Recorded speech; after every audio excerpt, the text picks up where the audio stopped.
evening, everyone. We are going to get started in 2 minutes. 2 minutes. If you could take your seats and council members make your way to the front. Thank you.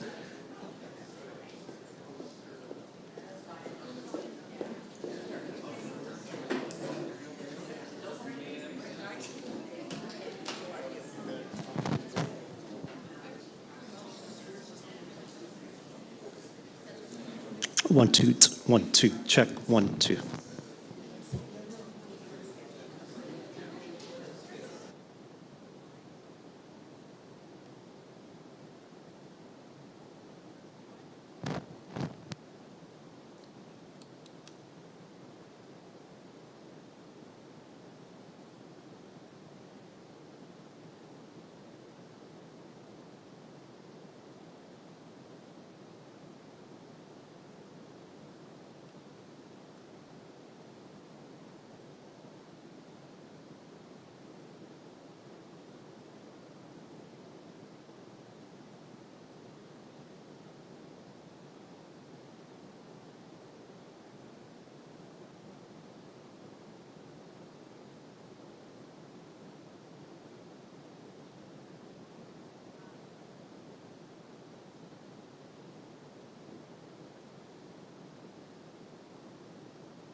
Good. Where's Danny? Did you give you... Hello? Good evening, everyone. We're going to get started. It is, let's call it 7:05. We are going to call the November 18th meeting of the Altadena Town Council to order. I'm going to do that one more time in December, and then I'm out. I'm taking it with me. Okay. Get going here. All right. First, we have our flag salute. I want to let everyone know that Avery came home from school ill today, so she will be our December pledge leader. So you can replace her name with Deputy Carrillo. And I'm going to call him up to the front. He is relatively new to Altadena Station. He's been with the station for 2 months and a week. He's been with the Sheriff's Department for 5 years, and prior to that, he was with Parks and Rec. So if you would please welcome him warmly to Altadena and his first town council meeting, and please come forward.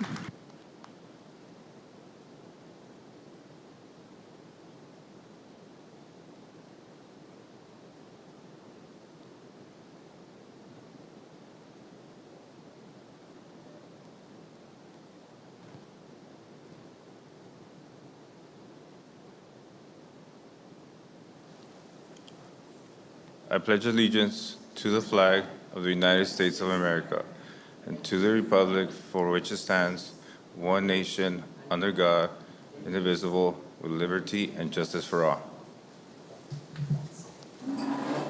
Thank you.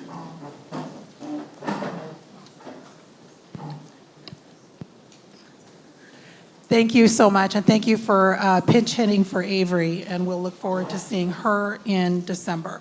Moving on, roll call. Recording Secretary Yu. Good evening, council members. When I call your name, please say here or present. Councilmember Connor Cipolla, Present. Victoria Knapp, Here. Nick Arnzen. Here. Milissa Marona, Present. Dorothy Wong, Here. John Carmody is excused absence, Darlene Green, Here. Isis Molden, Here. Jafina Musson, Here. yeah. Yvette Stewart Gordon, Here. Pat Sutherland, Here. Justin Maramas. Here. Reggie Wilkins is also out on excused absence. Diane Markison. Here. And Sylvia Vega. Here. Chair, we have a quorum. Thank you so much. Moving on, we're going to approve our November 18th meeting agenda. Vice Chair Arnzen. Good evening, fellow council and community members. There are agendas at the back of the room as well as public comment cards.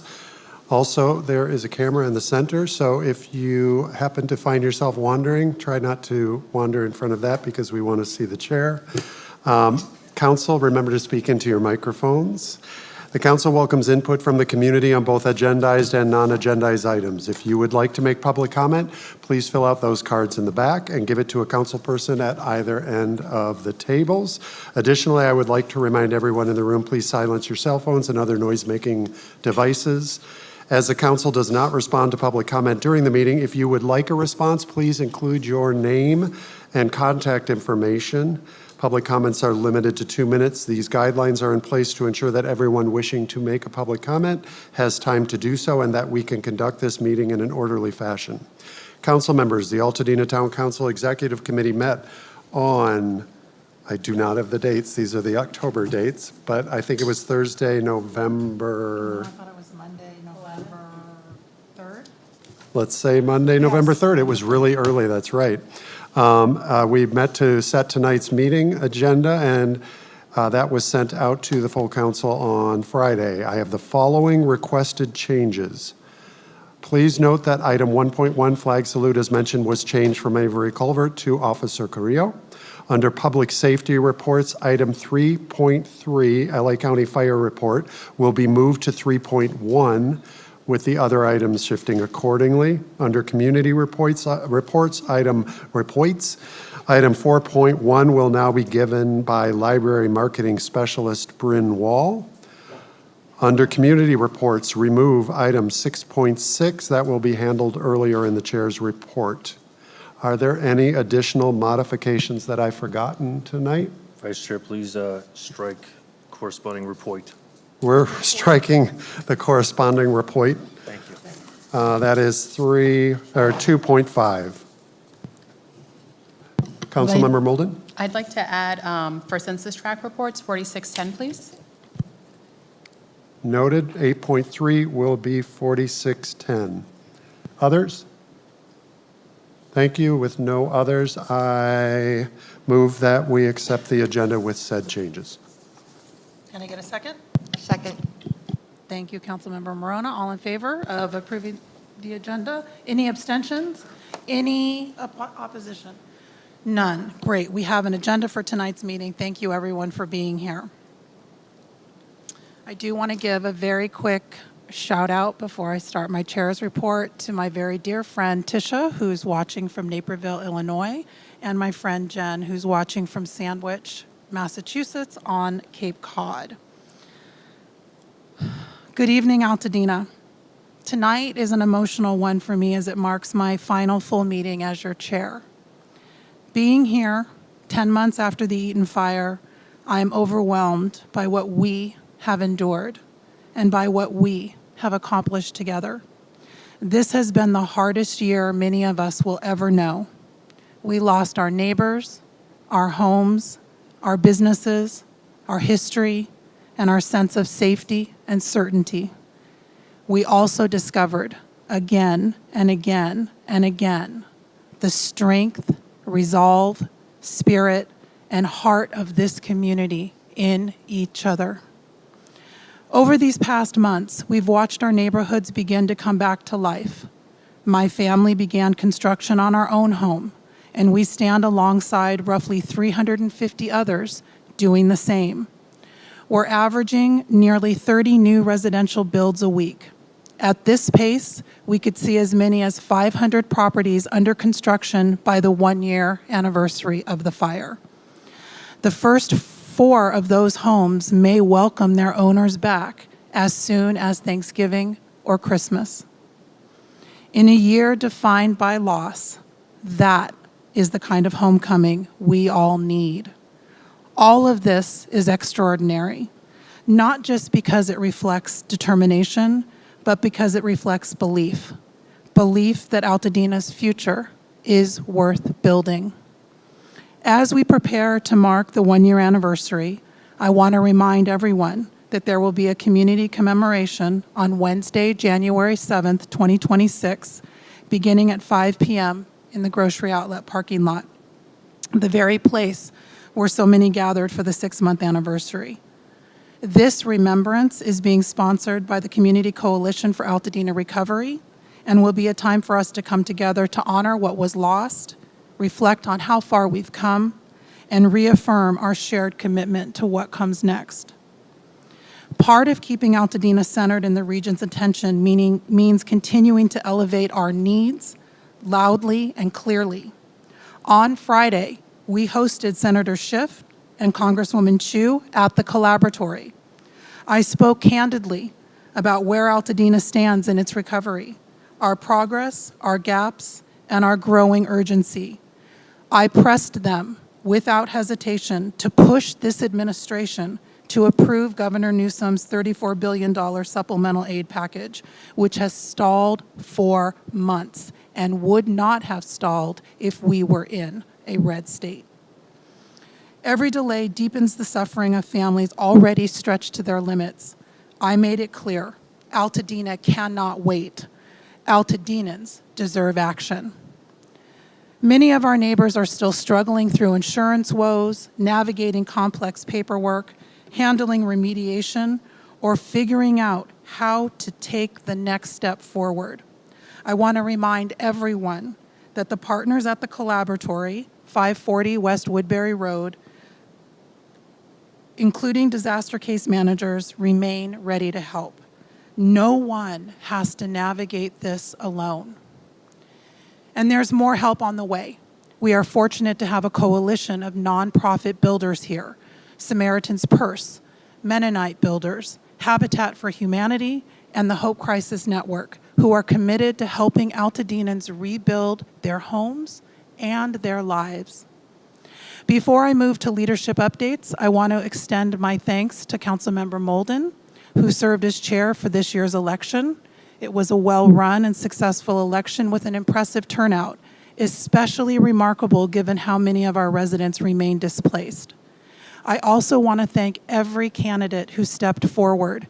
Your willingness to serve matters, and I hope each of you stays engaged because there are many ways to be involved throughout this town. And to Altadenans, thank you for showing up to vote. Your commitment to participating in our civic life, even in the midst of your hardship, reflects the very best of who we are. Now, turning to the transition ahead, I am appointing Connor Cipolla as chair of the Executive Committee Slate Committee. If you are interested in serving on the Slate Committee, but not in serving on the Executive Committee itself, please reach out to him directly. The committee will also be contacting all eligible council members to gauge interest in serving on next year's Executive Committee, and you will take action on this at the December meeting. I want to thank Connor for taking on this important responsibility at such a critical moment in our recovery and in our governance, and to thank him personally for his service on this Executive Committee as corresponding secretary. Under his leadership, we finally successfully launched Google Workspace as the email platform for this council. As I close this final full report, I want you to know how deeply honored I have been to serve as your chair and how profoundly I will miss it and you. Altadena's resilience is not an abstract idea. It is a living force. It shows up every time a neighbor helps a neighbor, every time a foundation is poured, every time a family decides to stay and rebuild, and every time a business reopens or opens here for the first time. It has shown up in this council, in our community partners, and in every corner of this town. And for that, you have my deepest gratitude. We still have far to go, Altadena, but one truth has been forged in these last 10 months. Altadena cannot be broken. Altadenans are unbreakable. Altadena forever. Thank you.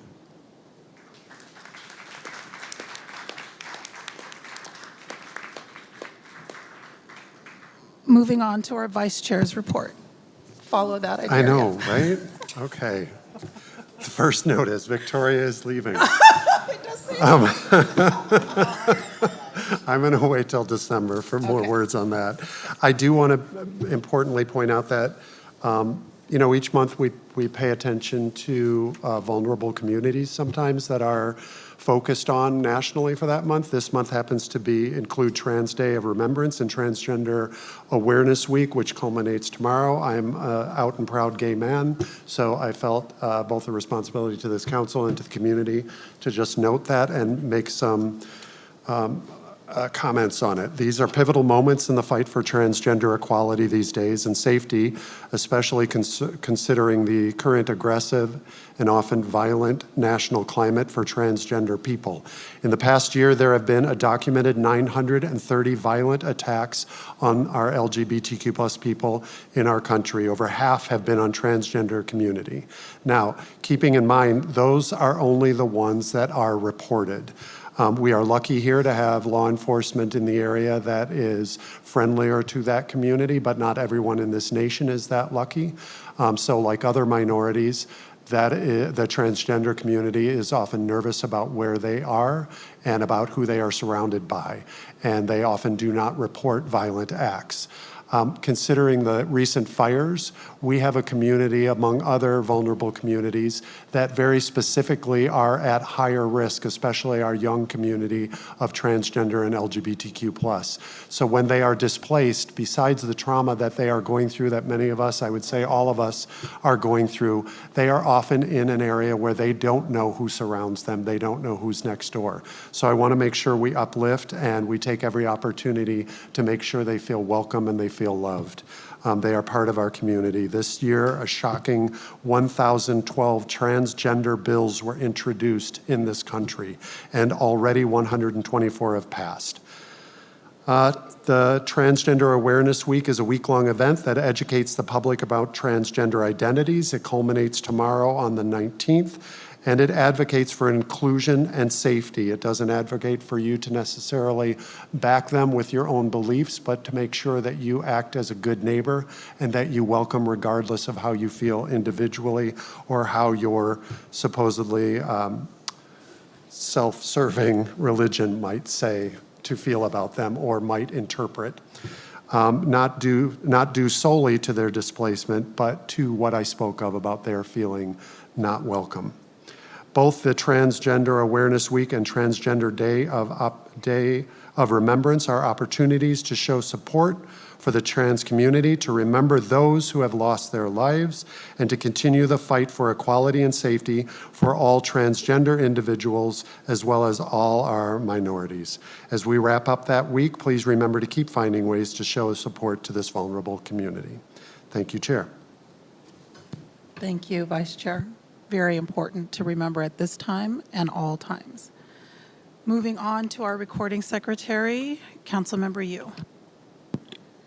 Council members, I sent out the meeting minutes for the October meeting on November 20th, November 20th, oh my goodness.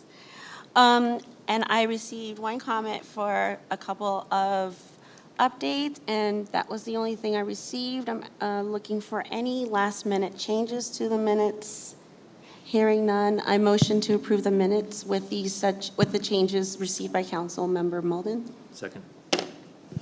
We have a motion and a second. All in favor of approving the minutes as amended? Question. Hold on. Go ahead. I'm not sure if you got this one, but for LA County Fire, I'm not sure. I don't think Maria was here. Was she here? I think it was Bryant. Oh, I You're right. thought- Okay. Okay, hold on one second. Can you, point of order, can she amend her amendment? What do we do? Second. Say it again. Just move it again. Move it again. I motion to approve the minutes with the corrections submitted by Councilmember Molden and Councilmember Stewart-Gordon. Second. We have a new motion and a second. All in favor of approving as amended? Aye. Any abstentions that were not here last month? And any opposition? Seeing none. Great, thank you so much.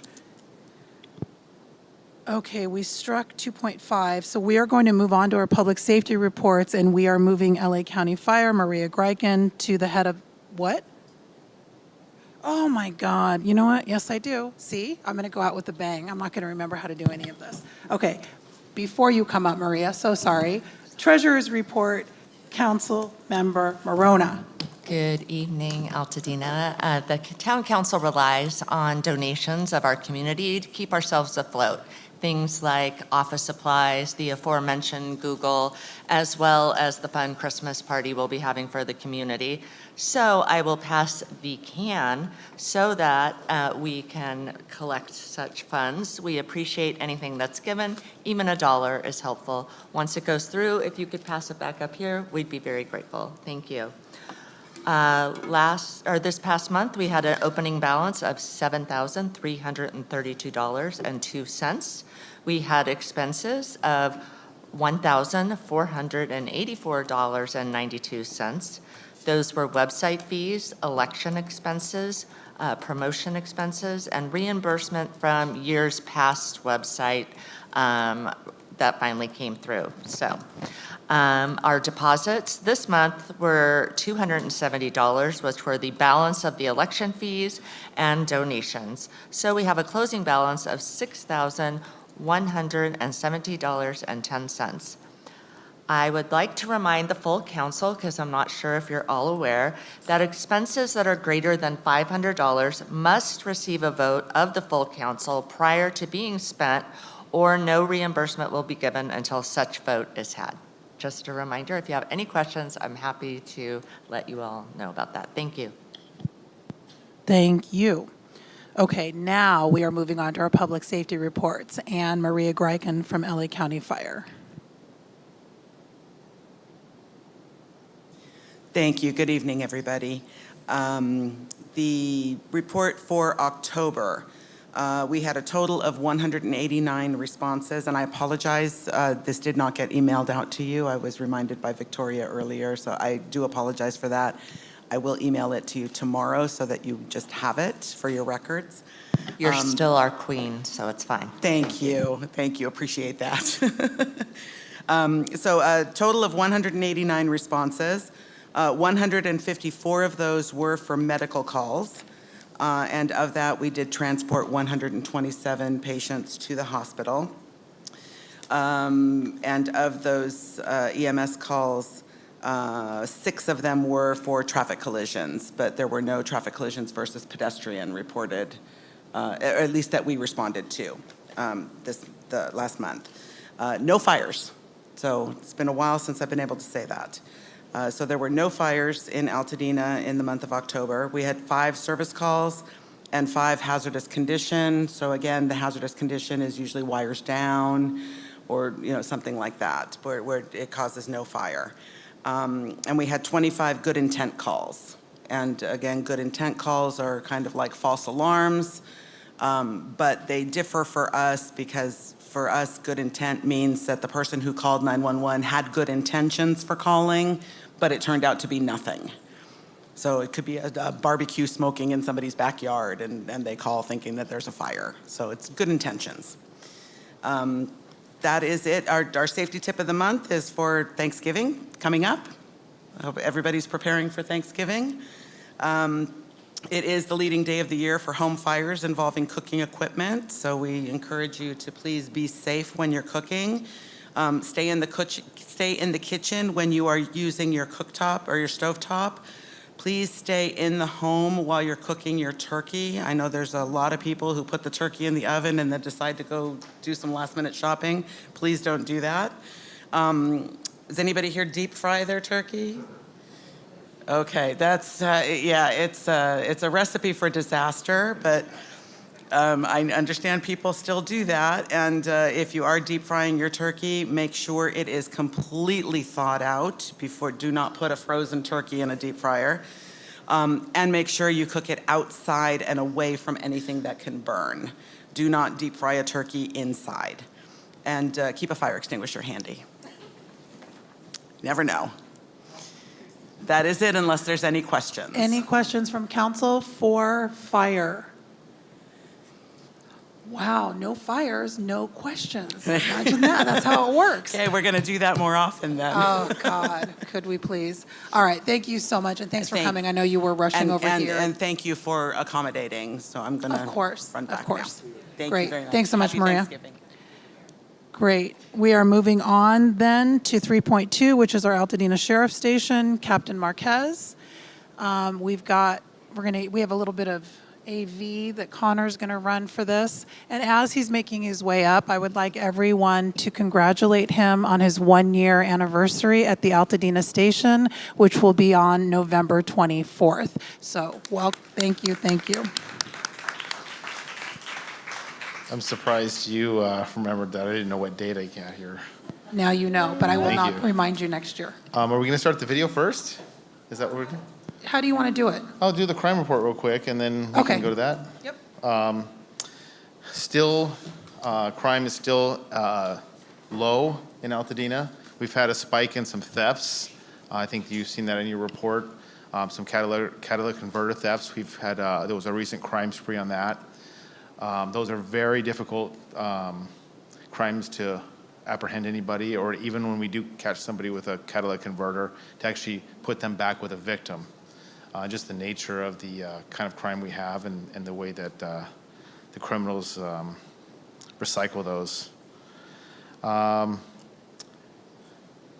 We had, over the weekend, as you all aware, we had our major rainstorm. It didn't really produce the type of rain that was predicted, but in the to prepare, we brought in several squads of additional deputies from around the county.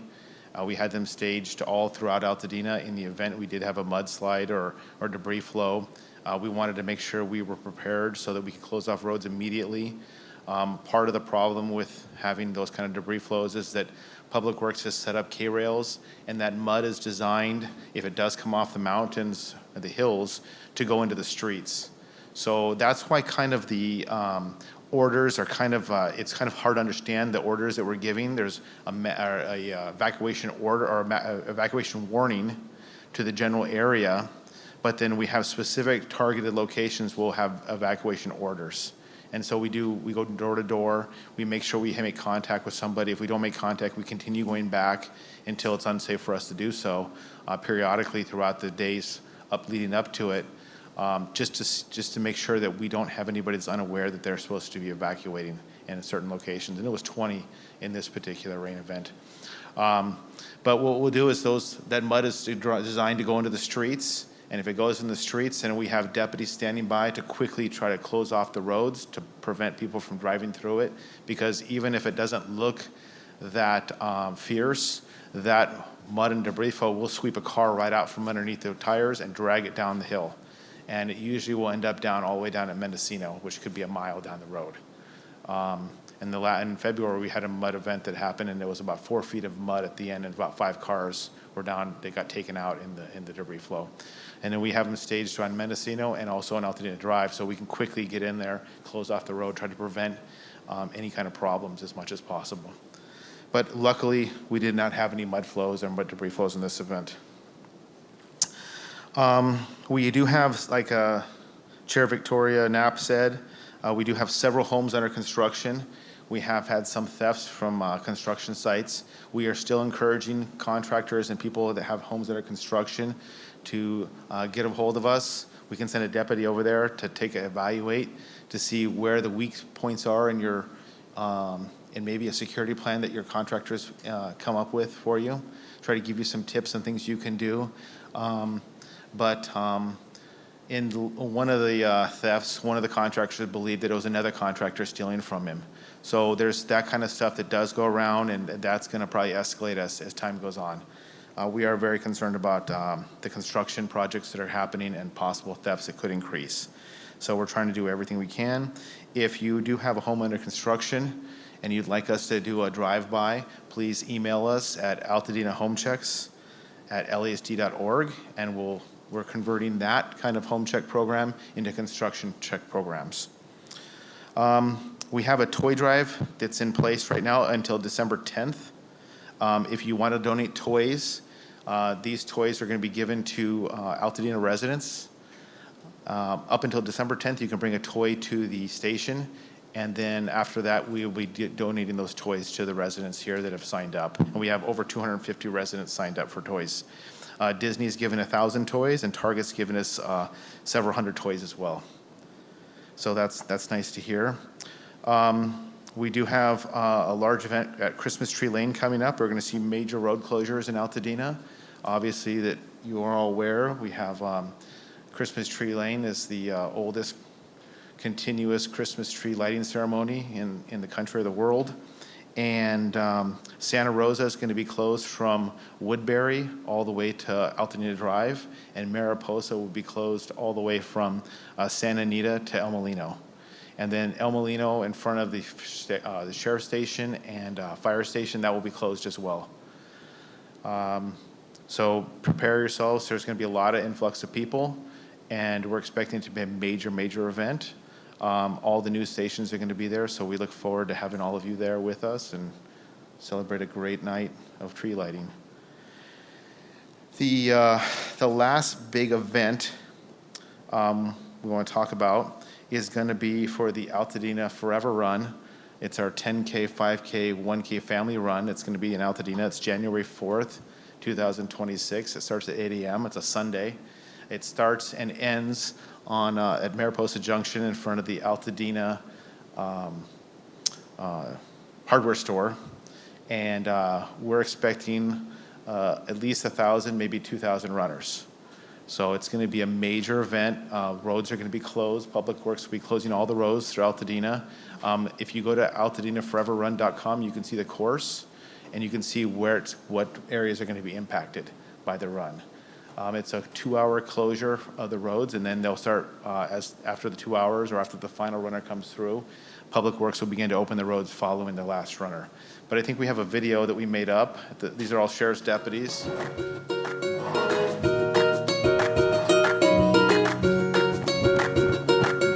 Altadena's faced challenges, but our spirits never burned out. This January, we come together to heal, to rebuild, and to run forward stronger than ever.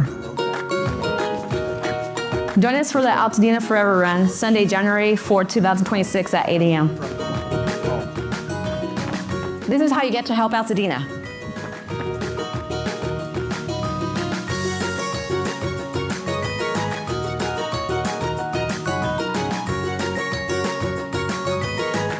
Every step you take honors our community, resilience, and helps support Altadena recovery after the fires.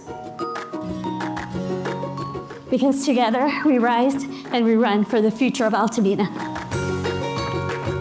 Register now at altadenaforeverrun.com and be part of our rebuild.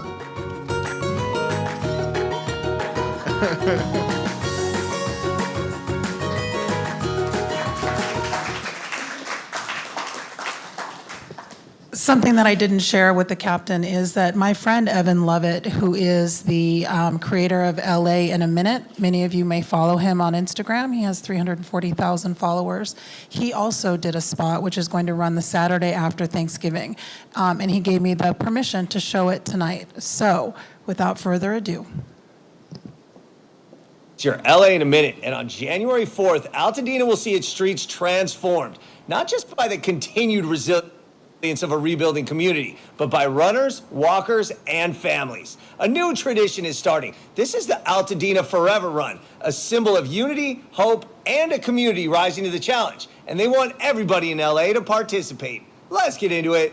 The Altadena Forever Run is more than just a race. The Eden Fire in January didn't just burn homes and landscapes. It forever changed the lives of tens of thousands of people from Altadena. But as this remarkable town continues to rebuild, the Altadena Forever Run is a testament to what human spirit can do, especially when fueled by compassion and a will to help our neighbors.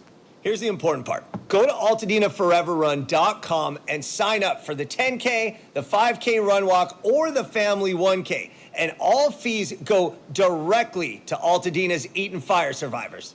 Again, every registration, every step helps fund the Altadena Eden Fire Relief Fund, providing direct support for survivors still rebuilding their lives. A portion also powers the Sheriff Support Group of Altadena, bridging funding gaps so deputies can protect and serve Altadena, especially as residents return home and neighborhoods are restored. The genesis of the event came from Altadena Sheriff's Captain Ethan Marquez. He's not just the station's leader, he's an inspiration. Just this year, Captain Marquez completed the New York Marathon, pushing his son Peyton every mile of the way. And Peyton lives with a rare form of muscular dystrophy, and together, the Marquez family demonstrates the power of perseverance, love, and solidarity. This race is a rallying cry for this beautiful town that was universally affected in one of the biggest disasters in Los Angeles history. And it serves as a rallying cry for all of us. No challenge is too great when we move forward together. So the starting line for the race is going to be the famed Altadena hardware store at the Woodbury building right there on Mariposa Junction. So make sure you sign up at AltadenaForeverRun.com. The goal is bold. We want 1,500 runners and walkers from Altadena, LA, and beyond to help us continue rebuilding in Altadena. This is a special, incredible, and yes, still beautiful community, where so many residents are showing that Altadena is strong and Altadena is forever. So join me on January 4th because I'm going to be there with my family and we're going to show the world what Altadena endurance really means. We're going to run forward together at the Altadena Forever Run, where resilience meets the road. All right, LA, it's been a minute.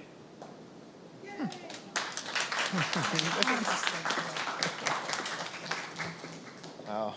Well, it's going to be all over the news, so I hope everybody comes and we run. It's going to be a great event.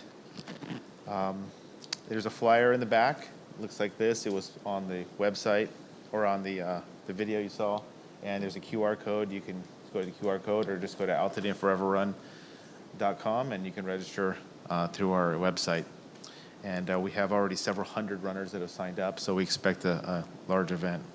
And I just want to say, I think this is your last full town council meeting. Thank you, Victoria. Thank you for your help and leadership throughout all the events that occurred after the fire. I really appreciate everything you've done, and good luck with your future endeavors. But thank you, everybody. And if you have any questions, feel free to reach out. Any questions for him before he goes? Go ahead. Back to the crime report and the catalytic converter thefts, will you be having some type of etching thing, program in the first quarter or anything like that? I think as if it continues, what the problem with the catalytic converter thefts that occur is that generally there's several crews, and so they'll go and they'll hit an area and they move on to a different area. One of the things that I know there was a lot of controversy back in September, Labor Day weekend. There was 3 burglaries in a row, the Mount Curve area, and there was some social media posts that, and I'll answer a little bit more about your question, but there was some social media posts that crime was going through the roof. And we're still, in September, October, we're still at historical lows for home burglaries. We're seeing that same trend continue in November. But the 2 individuals that were responsible for the burglaries near Mount Curve, we arrested them, we served search warrants, we figured out who they are. And they're in jail. So, but what happens with the catalytic converter crews is they go around the target area, they hit it hard, and they move on. And so it's very hard for us to get the kind of data we need to support that. And even if we do, then to put them, to actually convict them in court makes it a lot harder because we actually have to prove and figure out who the victims are. Otherwise, So it's- if they get the etching done, does that help them? that if will you- help, yes, and that Okay. will help because at least we have some kind of mechanism to see we have a catalytic converter. It's just a piece of, a car part. We can match it to a car, and match it by VIN number. So we're going to look into doing that in the future and Okay, next I have year. one more question about the run. What are the fees? So I don't think we talked about that. There are different fees based on the run. The 10K run is approximately $50. And $35 for I think it's $35 for the 5K, and I think it's $20 for the 1K. The fees are going to go up as it gets closer, and that's really to encourage people to sign up early. Because as it gets closer, the fees will actually, if we have to get more shirts, more different things like that, our costs go up quicker as it goes, or faster and higher as the event comes closer. So to his point, do sign up by this Friday. That is when the current pricing will expire. Friday the 21st. I don't know how many people show up for the Christmas tree lane, but when you talked about a couple thousand for the run, I thought about where are these people going to park? It's funny you should say that because that is an ongoing conversation because we're expecting upwards of 10 to 15,000 people for Christmas Tree Lane and there's no place to park. So we do have parking for the run, we're doing parking at Rite Aid and at Grocery Outlet. Grocery outlet. And for then the neighborhoods. surrounding streets. But the nice thing about the runners is that they're going to run so they can walk a little further. Any other questions for Captain Marquez? It's nice to see Altadena showcased in that way. Go ahead. Just a quick question on the toy drive. Will you take any toys? Is there anything specifically? I think there's supposed to be new unwrapped toys. Okay, great, thanks. Yeah. Any other questions? Okay, thank you very much. All right, thank you. We're going to bring up California Highway Patrol. I believe it's Officer Bay. Okay.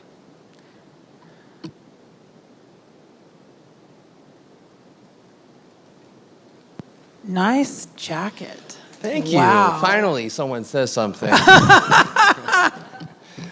Good evening, everybody. I'm Officer Brian Bay with the California Highway Patrol, and I'll be providing the safety report for CHP Altadena for the month of October. The CHP California Highway Patrol investigated a total of 20 traffic crashes for the month of October. Out of those 20, 10 were just property damage only, so the person stayed on scene and a CHP officer took a report. 3 were hit and run investigated.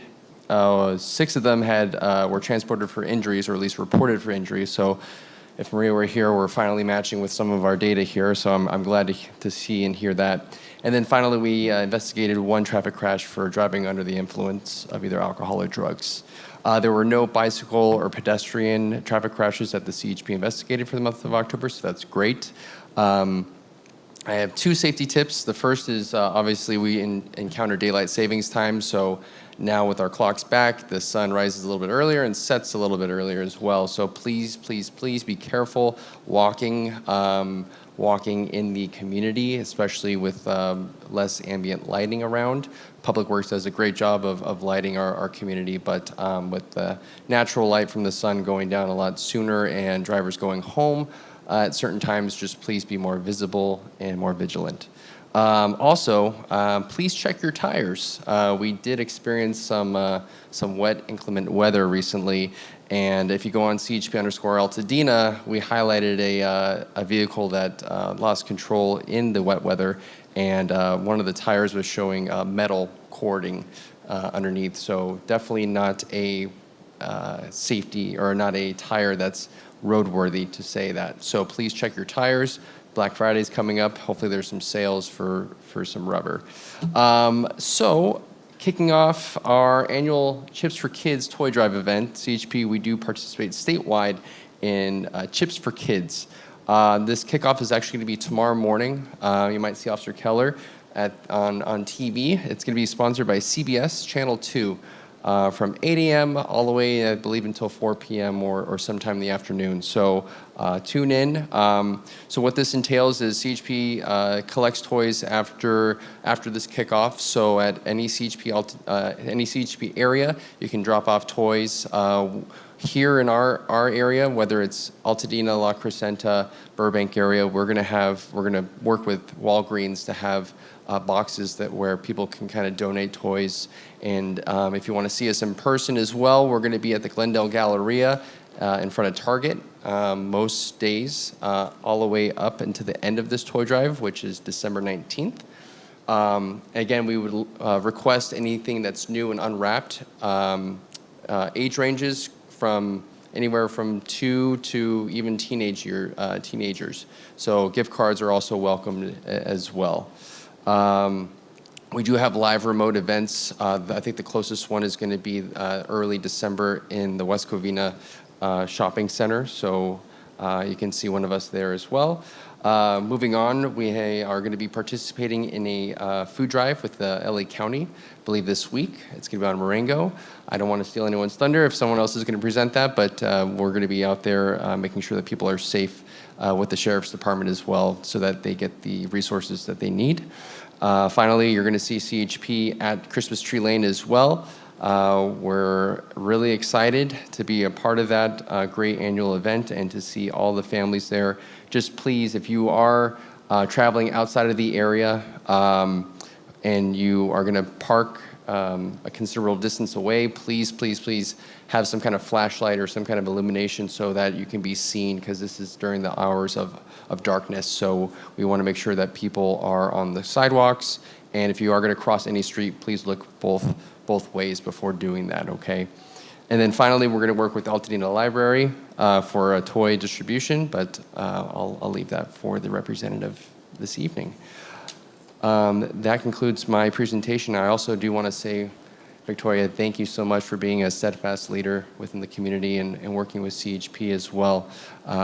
You know, it's great seeing your name show up on my phone. Sometimes I'm like, okay, what did I not send? But most of the time, I know. But again, I do really enjoy working with you, and I hope everything works out for you as well. And I hope I get to see you after this as well. And whoever is going to be the chair, we're going to work well together.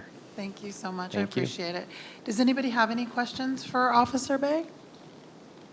No? Okay, we off the hook easy tonight. Wow, Everybody. Look at that. It must be the smile. We are moving. We are right. moving. Thank Thank you. It's the jacket. It's the jacket. Thank you. Okay, we are moving on to our community reports. We're going to start with the library. Bryn Wall. And do we have a presentation for library? Yes? Okay.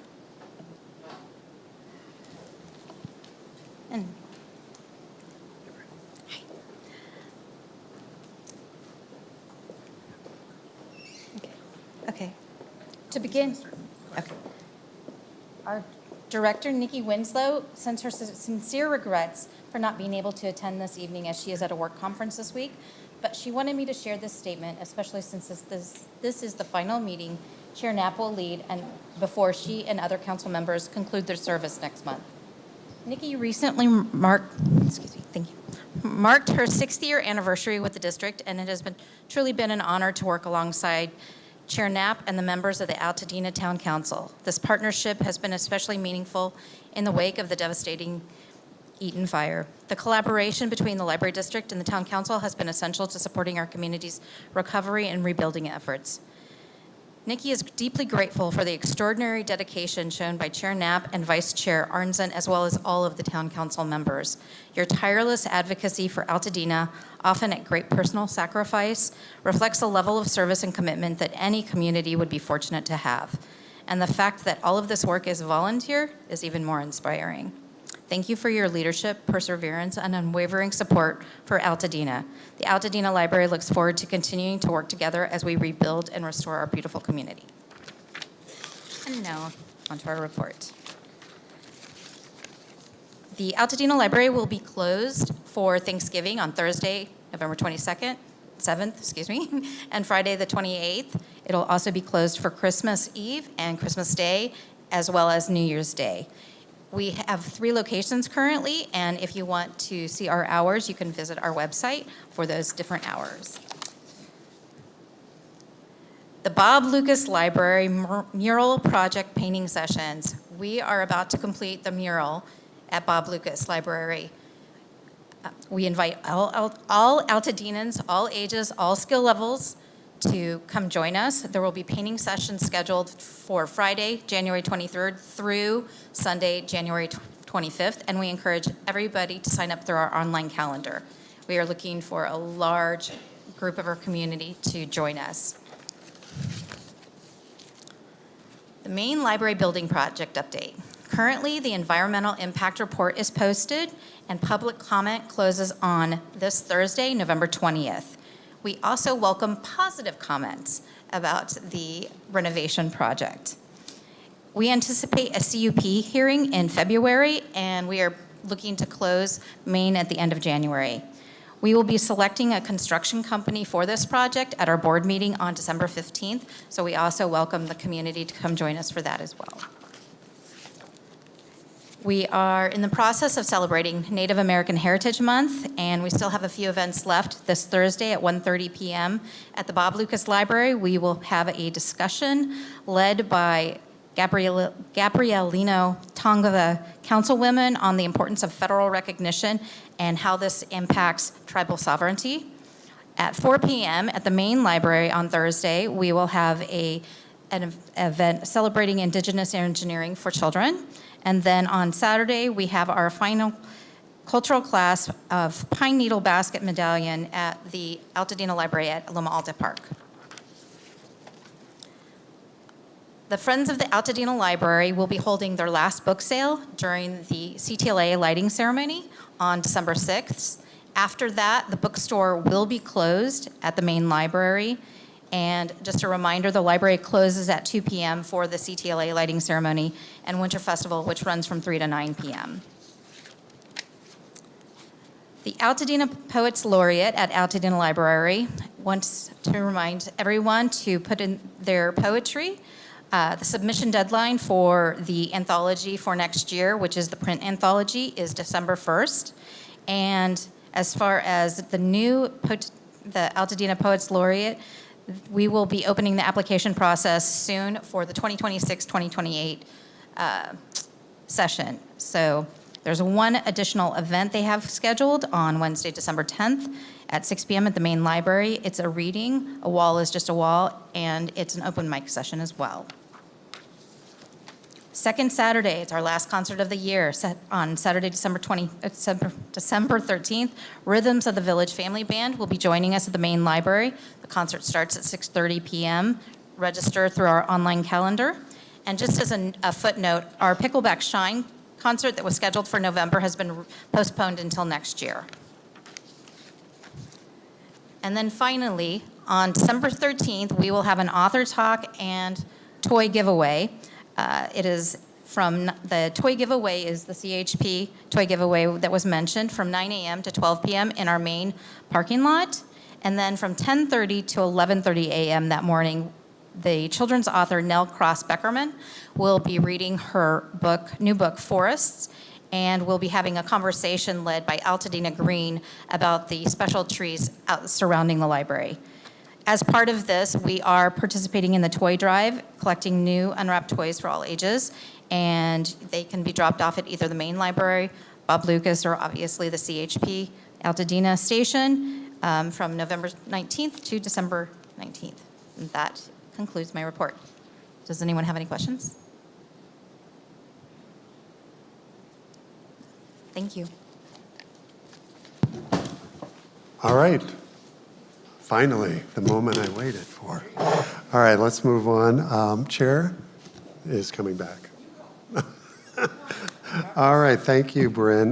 Next up, I'm bringing up Wilberta with CCAR. Wilberta is one of the member organizations. She represents Altadena NAACP, and she'll be letting us know what CCAR is up to. Thanks, Wilberta. Right, so that's who I am, Wilberta, the president of the Altadena NAACP. And CCAR stands for Community Coalition for Altadena Recovery. I like to repeat that because we know CCAR, but what does it mean? We've been working on various projects, but the two that are coming up, the chair's already mentioned it a little bit.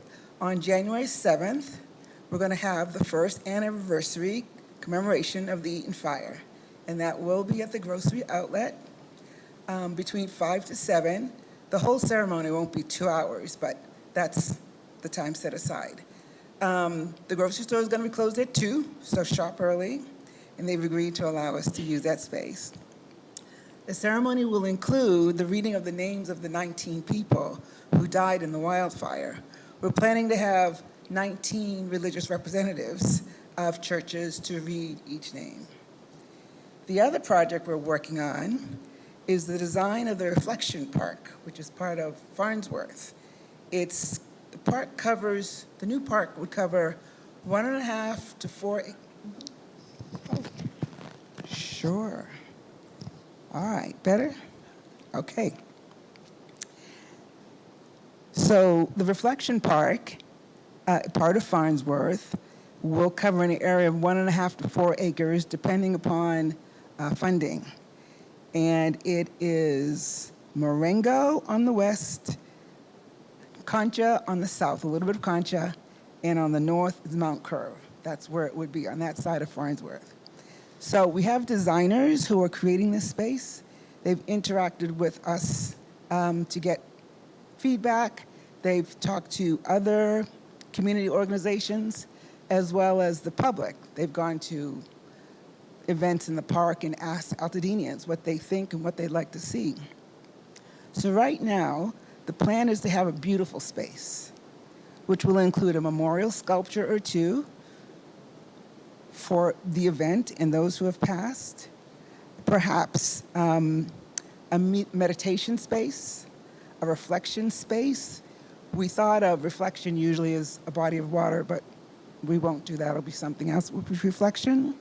A wandering area, sort of something simulating a little hiking path, a small gathering area with benches, as well as a section of native plants. The overall feel of the park will not be sadness, but rather reflection. The designers expect that they'll have a rough mock-up of it sometime in the beginning of January. So we look forward to that. And that's all. Thank you, council members. We'll turn to questions, but I do think, Wilberta, maybe some clarification that while CCAR is looking at the designs are really being shaped by the community meetings. They are happening, and there will be more, I think.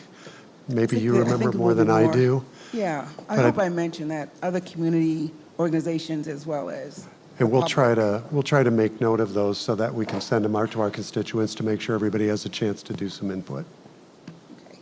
Any questions? Thank you, Wilberta. Thank you for being here, Wilberta. Appreciate it.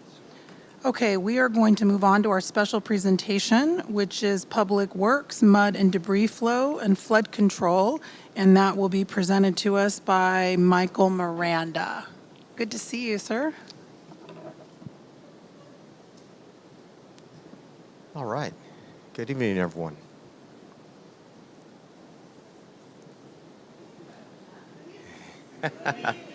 Yeah, not a problem. Okay.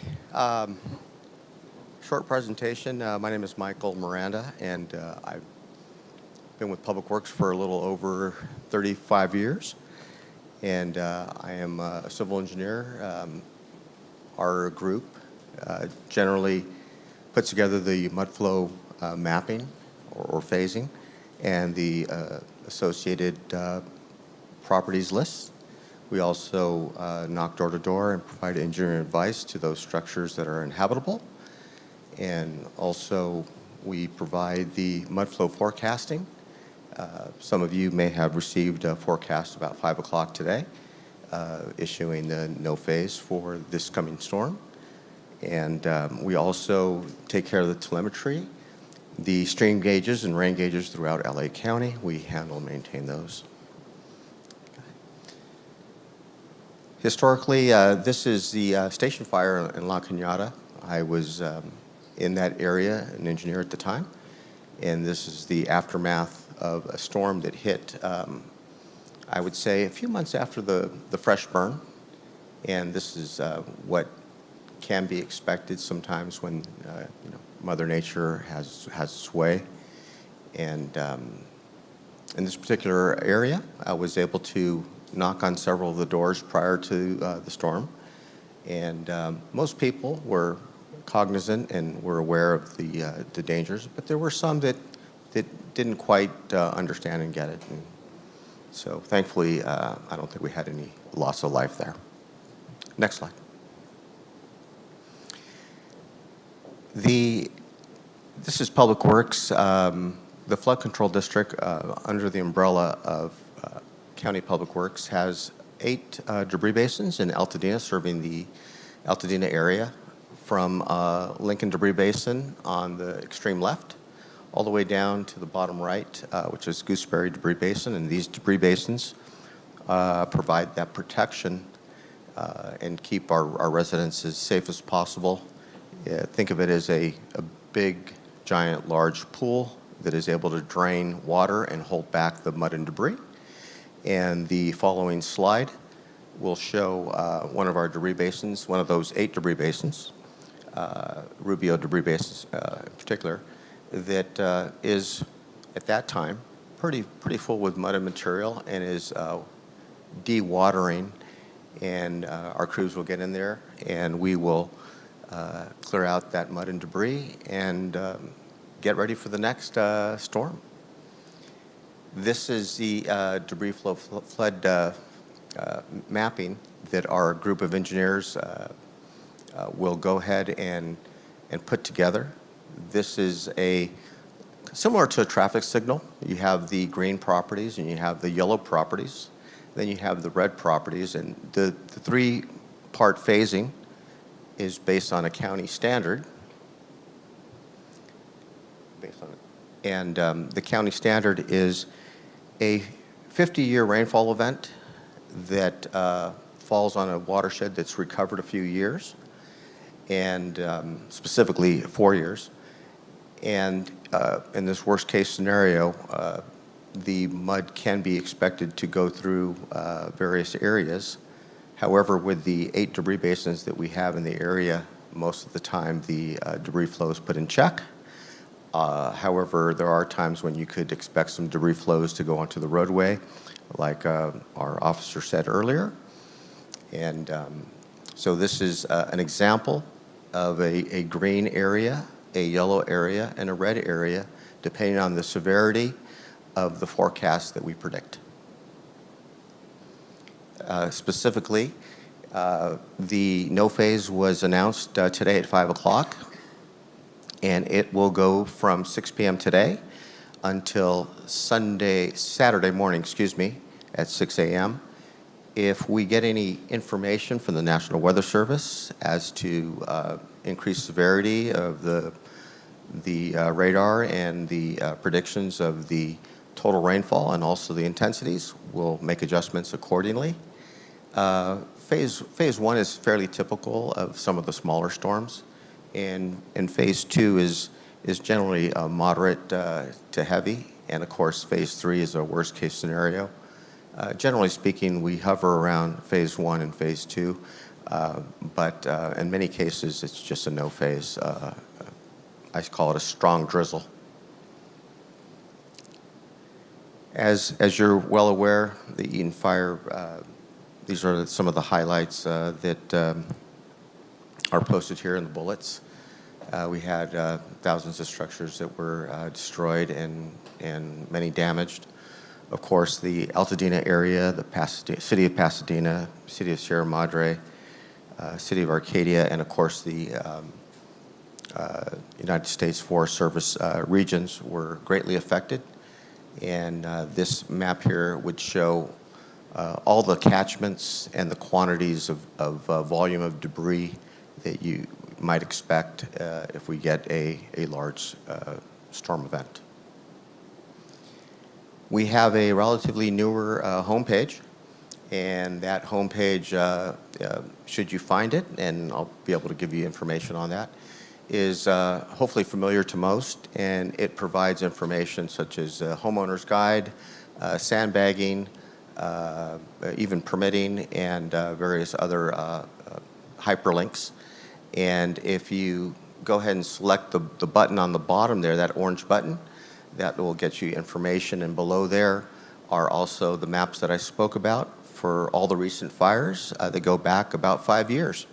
So there's a wealth of information there, and really glad to have that page for our residents in LA County. And we have a new sign-up system. Previously, we had an e-notification system, and this is now the Gov Delivery sign-up. And it uses a newer platform. And if you click on this link, it'll prompt you for a name and email, and you can sign right up. Coincidentally, if you were signed up under the previous e-notification system, we took that database and incorporated it into this system. So you should have been notified today. And if you didn't, please sign up with this new notification system, and we'll keep you in the loop. Any questions? Okay.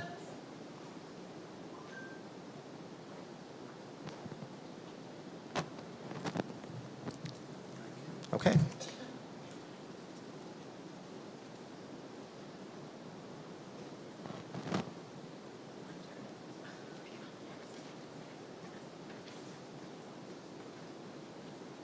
Thank you again. Thank you, Lee, for bringing that to us.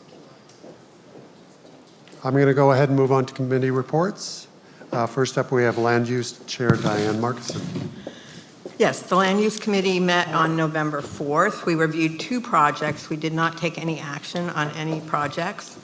Our next our next meeting is on December 2nd, and I encourage everybody to come to that if you are interested. They're online right now, so please come. And we post the agenda when we're close to the time. Will that meeting be virtual? Yes, that Yes. one, yeah, December, yeah. Great. Moving on to our election, 6.2, Councilmember Molden. Good evening. So I'm here to offer the Election Committee report. So this year marked one of our most successful elections. We had a record of 28 candidates vying for 8 open seats, and they were demonstrating extraordinary community interest and representative service. We wanted to recognize the neighbors that had been displaced, and for the first time ever, we offered online voting, which was a huge success. We'd also like to thank our community partners for hosting our polling locations, and they include the Altadena Libraries, the Altadena Grocery Outlet, Altadena Town and Country Club, as well as Prime Pizza. Across these locations and over multiple days and times, we fulfilled 64 volunteer shifts, so thank you to our volunteers. Without you, it wouldn't have been possible.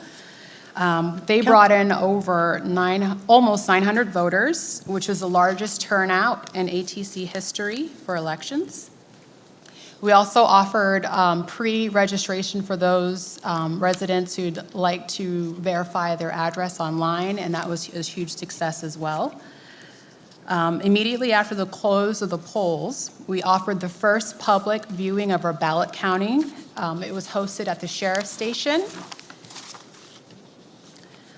The level of openness is, I hope, that we can continue to offer to our community in the future.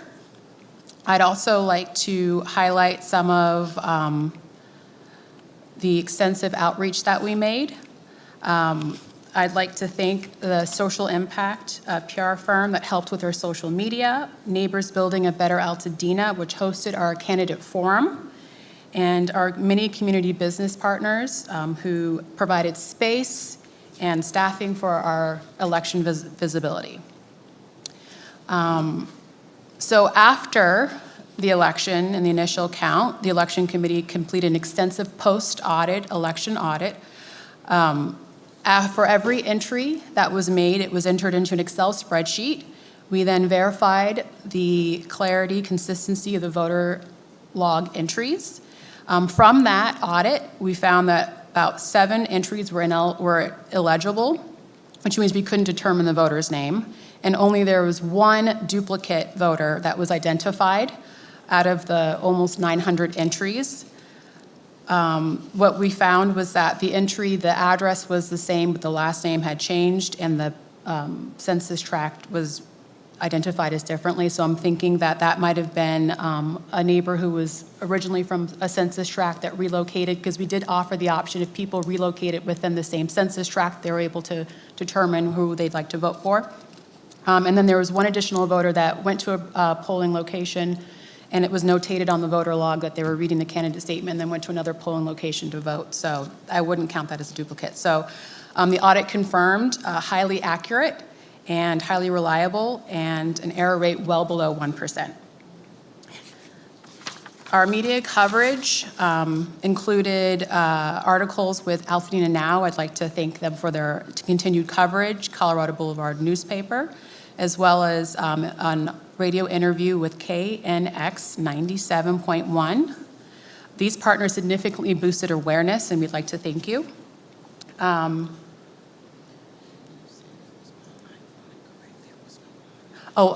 If I misspoke, I did not, there was no online voting. It was pre-registration online, but not voting.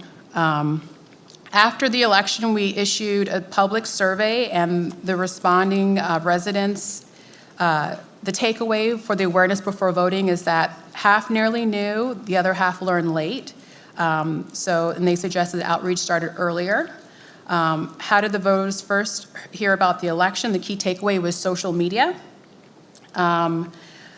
Improved methods of outreach. Many neighbors recommended mailers and more door-to-door information. How are they happy? If their level of happiness with the diversity of the candidates, majority responded very well, and the other half was somewhat. And then what groups did they think that we needed to outreach more to? Number one was fire displaced residents. Second was first time and young voters. And then third, which was a tie between renters and multilingual households. Did the voters feel well informed? The key takeaway was that the residents wanted more information about the candidates. And the overall experience in our voting process was, majority said it was excellent. As far as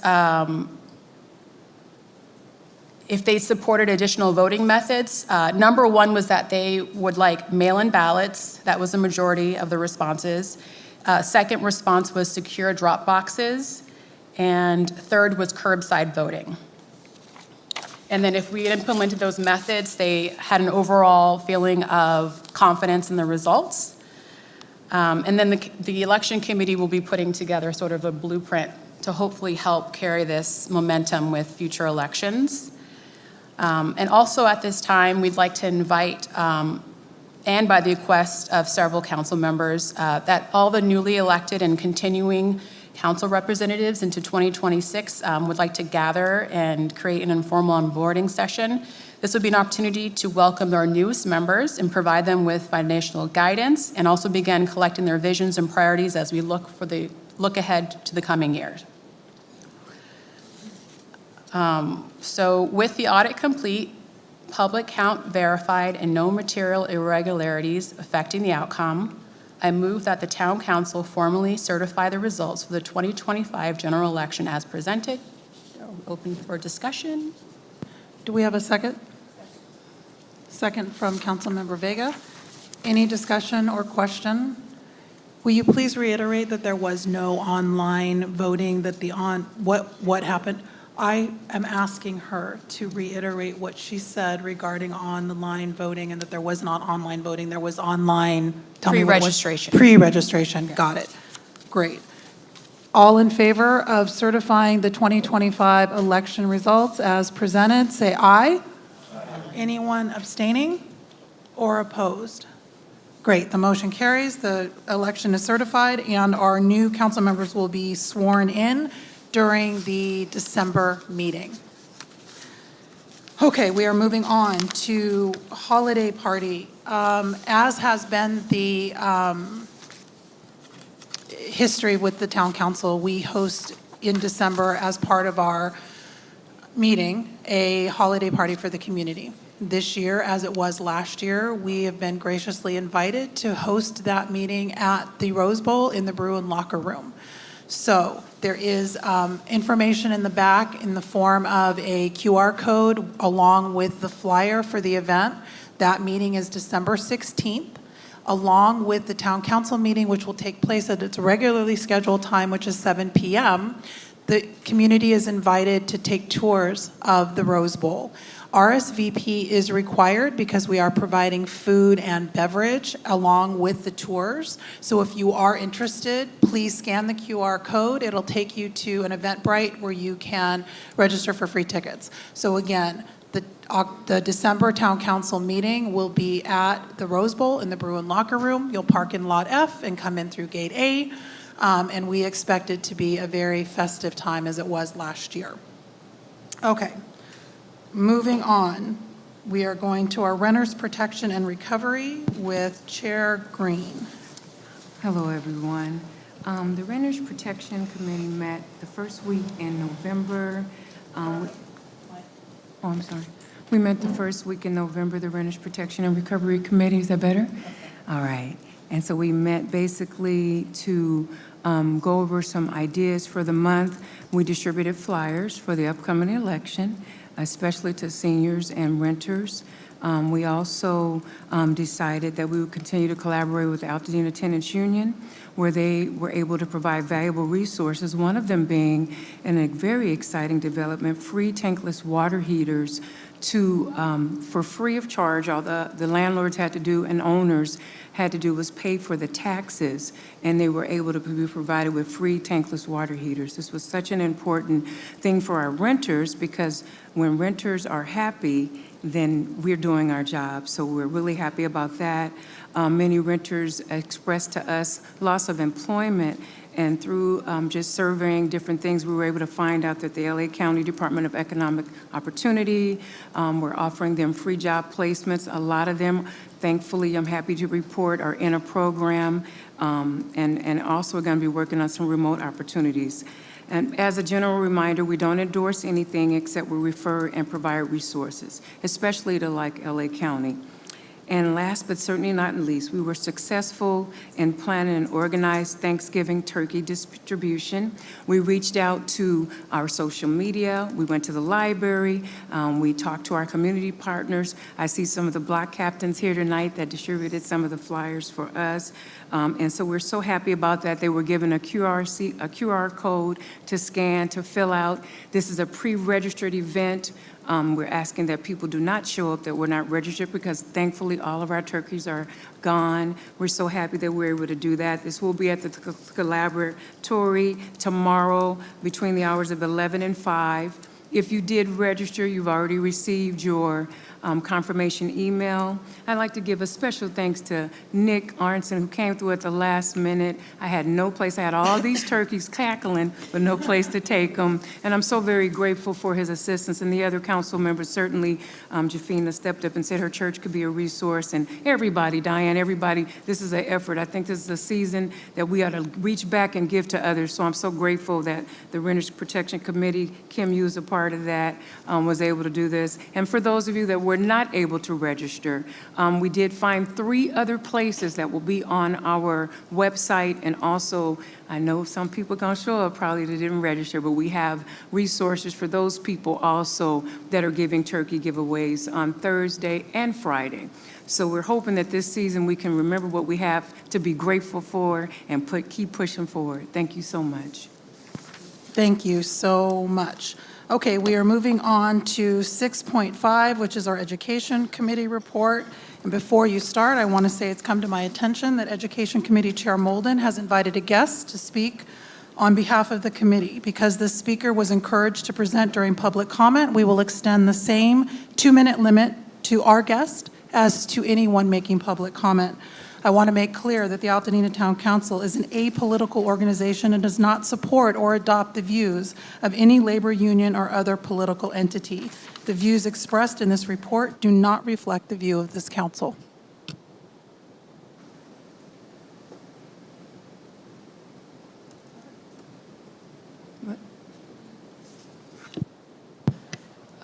Okay. As Education Chair, I'm including this update with the monthly report. This is in response to the rapidly unfolding Pasadena Unified School District budget cuts. Because of these decisions, will be directly and compoundingly impacting Altadena families, students, and educators, as well as school communities, especially in the aftermath of Eaton Fire, when stability and support systems are already stretched thin.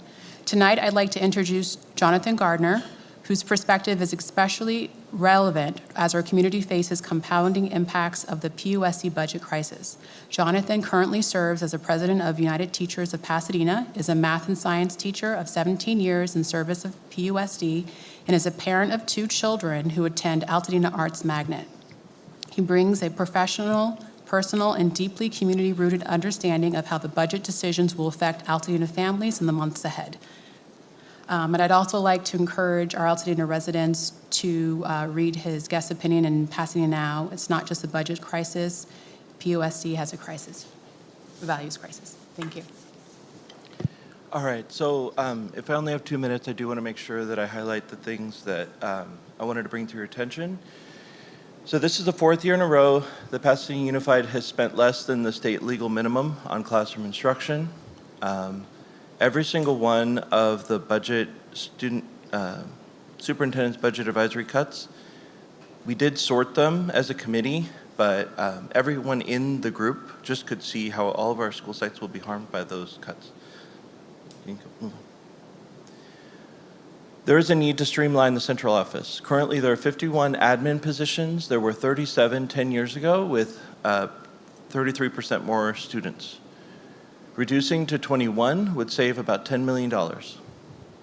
They could cut legal expenses and outside contractors. All of these outside contracts add up to about $9 million. They've been spending about 15% of their budget 10 years ago on contracts, and now it's up to 22%. Removing all contracts not directly related to student outcomes would be preferable to cutting the 138 positions that they're actually looking to cut right now. Please move on. There's other additional revenue options. Please move on. I just don't have enough time. Okay. As you can see, back one, sorry. As you can see, the district is suggesting that we cut $18.5 million from our schools, and we think that we can accomplish the same by avoiding all those sorts of cuts. Skip to the end. So I urge you to prioritize stability, to let the board know. You can choose to click on, use the QR code to let them know. It's a sensible approach to avoid cuts that will potentially drive many families from our schools, and could actually result in a lot of our educators who are really, really quality losing the interest in being in our schools. So thank you for listening, and I appreciate your time.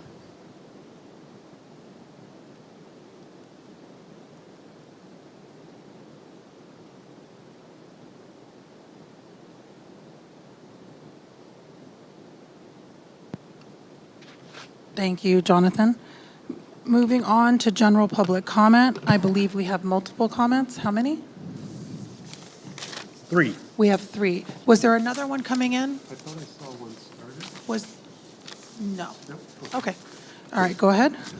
During general public comment, any person may address the Altadena Town Council. The Altadena Town Council welcomes public participation and input. Comments are limited to no more than 2 minutes. The council does not respond to public comment during the meeting. If a response is desired, the comment will be given to the appropriate council member. Up first, we're going to invite Elliot Hostetter.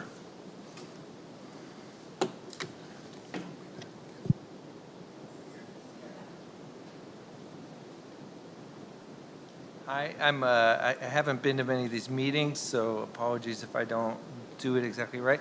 I came today because I was concerned about the Charles White Park plans.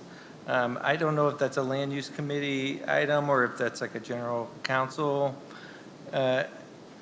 issue, but it's great to have the money come in for the park, but it seems I'm concerned about whether the public comment and the public's opinion on what the future of the park is going to look like is being taken into consideration. It seems like the visuals that we see online seem not in line at all with some of the public commentary about the park. I'm concerned about preserving like Charles White's legacy and making it a little bit more about this community and not about Disney. It's a Charles White Park, not the Mickey Mouse Park, you know. The other thing I just wanted to say before my time is up is that I'm new to this, and it's a little bit difficult to understand how to like access the democracy of the thing when there's no forum for discussion between the public and the council. And I don't really know how that happens. If we can't have like a discussion at the council, like when do you have that with the town council? Like when does someone from the public get to speak with the council? You can overall? you can always speak to your census tract reps directly, and all of the contact information is on the Altadena Town Council website. And anyone who makes public comment, we aggregate them based on census tract, and someone from the council will respond to the person. We generally also like to recap those answers at future town council meetings so that the public understands what the answer to a particular public comment might have been. Okay, thank you. Thank you. Up next, I'd like to invite, is it Tony or Tori? Tony Bailey Rains.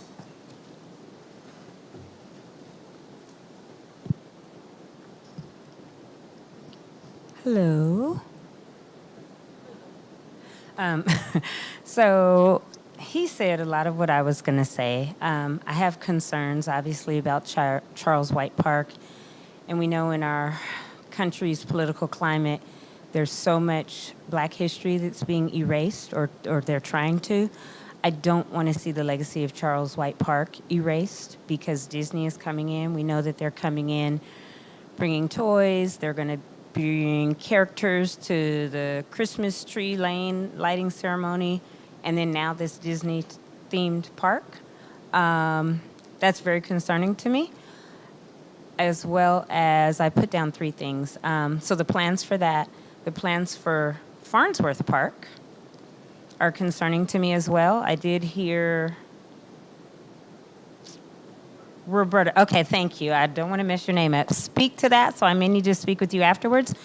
But I think that certain demographics are being ignored or are not getting the information to even know when meetings are. And this Steadfast, Altadena Steadfast group, most of them are not even from Altadena. They're like from La Cañada, and they're talking about, oh, we're going to urban plan, and we're going to put subterranean parking and mixed use and all this stuff that we as Altadenians don't want. And that's very concerning to me. And there are lots of architects here in Altadena. White, Black, Latino, diverse, just like our community is. And I think that these people need to be the ones that are saying what we will look like moving forward. So I wanted to bring all of that up because people that aren't from here are trying to plan our town, and it should not be. Okay, and I'm going to use those whole 10 seconds. Thank you, Milissa. But also, Charles White Park, he said it, and then I'm concerned about the Farnsworth Park landscape and map planning. Thank you. Thank you. I'd like to invite up Myra Dancy, our final public comment.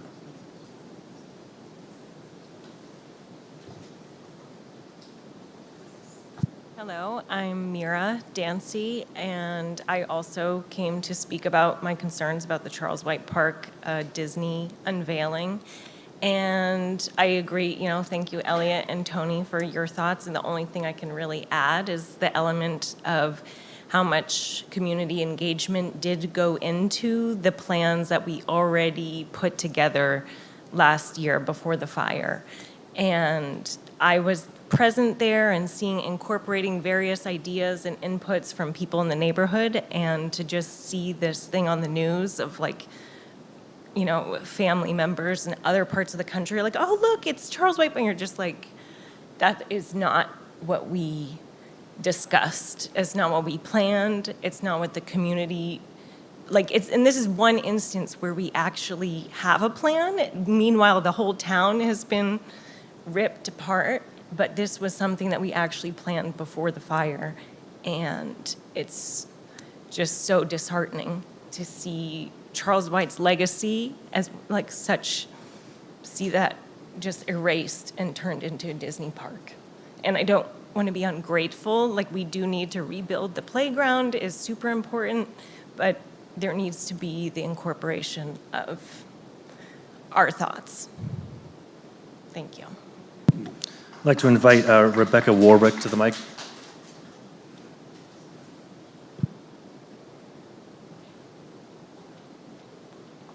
Hello, I've never been to one of these meetings in person either, so I'm going to try my best here.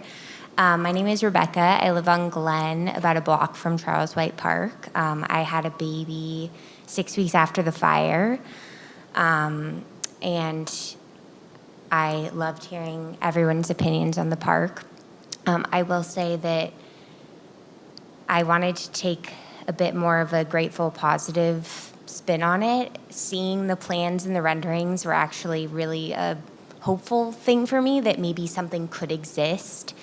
Collaborating with the community, obviously, Disney needs to collaborate with the community, but with the funds and the money, that something positive could exist for our community, a gathering space. With all these funds, I think that it's possible to have something cool that my family could walk to, you know? And so with everything being so unknown, like, we don't know what our streets are gonna look like, we don't know what our neighbors are gonna build, it was actually really nice to see a concrete rendering of, you know, what it could be. So I wanted to just put something positive out there, and hopefully that Disney can collaborate with the community, but I'm really excited about the possibility of there being something amazing there. So, thank you. Thank you. I'm going to take a minute of chair's privilege here to address this, although we normally don't. The Disney announcement preceded, unfortunately, the Parks and Rec announcement through the supervisor's office, which would have been my preferred channel for communicating to this community. That information will be shared through the supervisor's office this coming Friday. I do want to say that I reached out to our Parks Director, Norma Garcia, and her comment to me was that their contribution to the park is a fraction of the overall cost of the planned redevelopment of Charles White Park, that all of the community input that was taken heretofore is still in place, and that the partnership or support from Disney will go toward the destroyed playground, which had just been installed prior to the fire, as well as toward the building where the bathrooms were that was also destroyed. I have no other information that anything else in our plan is going to change. So I'm going to withhold judgment until the 21st. And then all of that information will be communicated through the town council's website as well as through Parks and Rec. But I want you to all know that we hear you. I understand the sensitivity, especially because the redevelopment of this park has been decade plus in the offing, and so I can understand why there's concern. And I also want to iterate that Charles White's family has been grateful for Disney's partnership with this.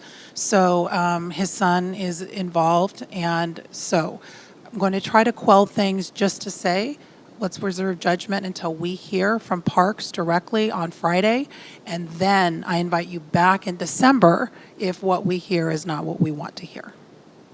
Thank you.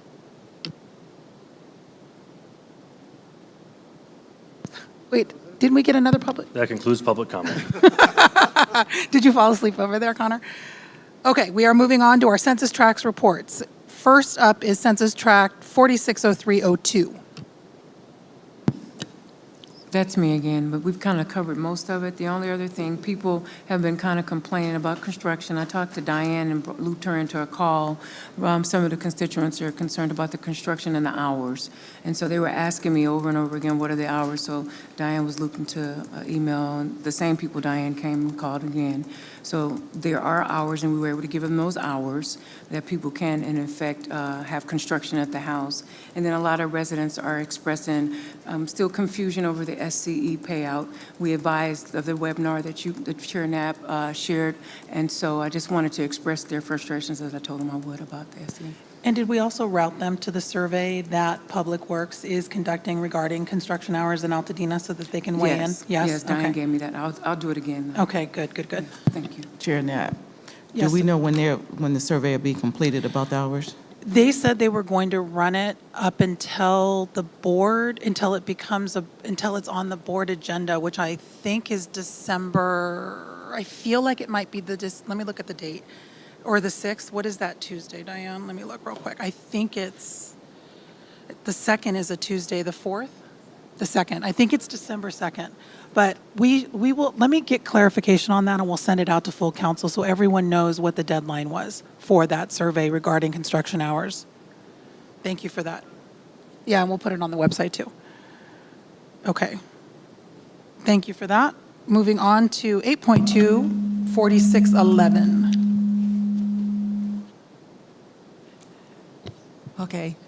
This is just a very brief heads up, both to community and to other council members, is that Vi and I are going to be working on the CUP for the library. And we're going to absolutely need some help from, especially from Nick and Kim, since your census tract is pretty close to ours. So that will be coming up. We'll have more information for you before we finally, go to land use. Great. Do they have a hearing date for that? No hearing date. Okay. They would like to have a hearing date, but there's nothing, we don't have urgency based on an already described date. It's still tentative. That's me. Right now, they have an EIR out there that they're asking people to review. That's the EIR is the big part. Our part is that they are making a change to the footprint of a building that's in a zone that it's not really zoned for. That there's a library and a residential, okay. So, but the EIR is out there right now that people can go look at, and that has a lot of information in it that people should look at and see. Okay, so review the EIR. Everybody should be reviewing the EIR right now, yeah. Okay. And then, sorry guys, I'll just jump in. Pat, poor thing. Sorry, Pat. Yeah. That what we're trying to do is get it through so that we have it in January. Is that right? We're going to try to get it to town council in January? Yeah. So that's the plan right now. Great. Okay. Thank you for that. Anything else, Pat or Vi, on the library? No, we're good. Okay. And then going to take chair's privilege to allow for a census tract report from 4602 that was, oh my God. 4610, go first. Yeah. Please. 4610 added, yeah, at the end. Go. Okay, so the update for 4610, there are a couple of items. The first being about the Woodbury self-storage project. I'm going to continue doing online canvassing. It was suggested by a neighbor that we also include online outreach campaign for you to mobilize your community input. I'll also start going door to door once the rain subsides. So look out for me knocking on your doors. And this is regarding the storage facility project. We've had 2 meetings during land use, and the location of the proposed project is 540 Woodbury Road, right across the street from the school. And so continue sending me your feedback and input on that project, and I'm going to make sure it's included in our packet. The second is Charles White Park. Thank you all for coming out and speaking about this. I did prepare a list of questions that you all have been asking me, and I sent them directly to the county as well as to Parks and Rec regarding your concerns about the various community-driven input sessions that we had, and also just sort of the vision of how the park will look in the future and whether or not they intend on continuing to engage with our community. And so just rest assured that I will be sure to follow up with all of you who have contacted me about that with any updates that I receive from the county or from Parks and Rec. And continue sending me your concerns as well, because I'll make sure that they get them. Thank you. I have a question. Go ahead.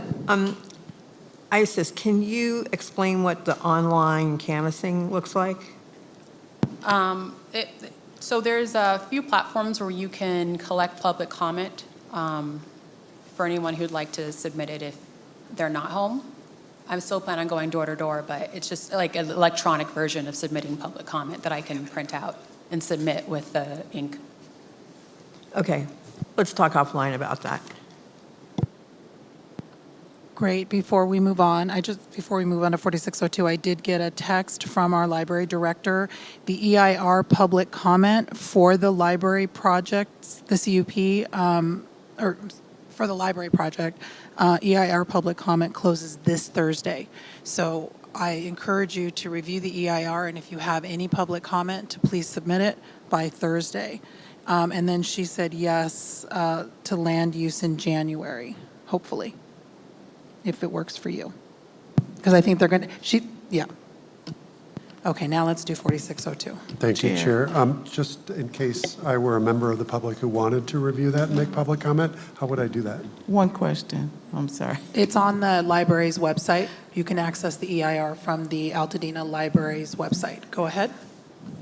I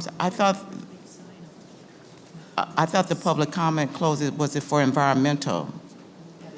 Right, EIR. Yep. Thank you, Chair. I just wanted to, and certainly to extend because of the size of the radius, if you need any help, certainly let other council members know. For 4610, thank you for indulging me. I just realized that I should point out that Mariposa Junction has a great reopening and celebration. There's a lot of businesses in that area. That's this Saturday, the 22nd, from 10 to 3 p.m. Thank you, Chair. I have one more quick question, sorry. But wait, Oh, there's hey, more. hey. Wait, there's more. Slow your roll. Go ahead, I forgot to Councilmember ask Vega. if Michael Miranda can send, is he gone? Yeah. Oh, the QR code, so we can put on our website for the mud flow Oh. forecast updates? We have the presentation. We've got the We've slides. got the Okay, presentation, perfect. so we'll add it to the website. I'd like to make a motion to dismiss then. Oh, did we get a second? Second. Who seconded that? Councilmember Cipolla, all in favor, say aye. Have a great Thanksgiving, Altadena.